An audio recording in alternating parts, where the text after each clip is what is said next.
के भनेर हुन्छ मेरो एक्जाम आइरहेको तिमी मात्रै रेन्ट तिर्छौ उता गएर पढ न रेन्ट बराबर तिर्छन् त एउटै रुममा बसेपछि त एकअर्काको समस्या बुझ्नु पर्यो नि सक्दिन तिम्रो बेलाको एक्जामको बेला मैले कति बुझ्छु कति घमण्डी मान्छे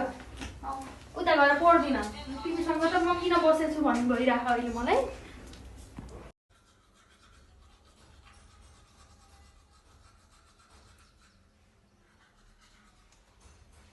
सकिन लाग्छ अब तिम्रो पालो हो नि मैले अस्ति किनेको थिएँ कति छिटो सकेको मिल्छ नि क्या हो एक मुठी अस्ति मैले किनेको त तिमी घर गएको बेला मैले देखिनँ त्यो अब तिम्रो पालो होइन कहाँ तिम्रो पालो हो तिमीले किनेपछि त मैले किनिसकेँ नि एकपटक त मैले किन्नेवाला छैन मैले देखिनँ है मैले किनेको त कता बाहिर जाने होइन लाग्यो हौ बाहिर जानु लाग्यो किन किन लगाइछौ त फेरि तिमी त मेरो लगाउँछौ नि अरू बेला मैले एकपटक लगाएँ त के भयो त एकपटक लगायो भने त चोरी चोरी लाउँछ त आज तिमी मेरो सामान कुनै युज गर्दा सोधेको छौ आजसम्म रेकर्ड छ आफू त लगाइहालिन्छ त जति बेला नि सादा चाडा आयो तिम्रो भात पकाउने पालो हो म पकाइदिन न पकाउन म भात तिम्रो किन तिमीसँगै राख भात पकाउन डेली म तिम्रो नोकर हो खाना पकाउनलाई राखेको छु मैले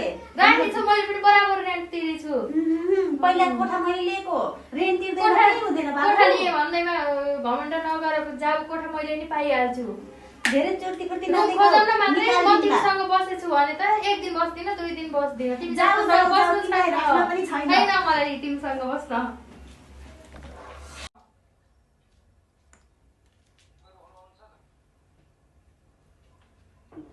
कस्तो अल्छी लाग्यो जाऊ त एक कप मिठो चिया पकाएर लिएर आऊ सधैँ मैले पकाउने भन्ने छ कहिले कसो त तिमीले पकाए नि त हुन्छ नि बिहान कसले पकाएर खाइथ्यौ त कुन दिनको बिहान हो फेरि आज त मैले पकाए जस्तो लाग्थ्यो त हिजो बिहान हुन्छ अब हिजो बिहान हिजो पकाएर हुन्छ ओइ तिम्रो टर्न हो मैले बिहान पकाएको पकाउनेमा पकाऊ चिन्चियापत्ती मैले ल्याएको यो हप्ता ओहो नि यो मान्छे के साह्रो सुची हो अहिले त पकाएर जनतामा दिन्छु तर म तिमीसँग एक दुई दिन बाहेक बस्नेवाला छैन है यति कुरा याद राख जाऊ महारानी जाऊ राख्न पनि छैन भयो तिमीले कति न पाले जस्तो पो गर्यौ त अहिले त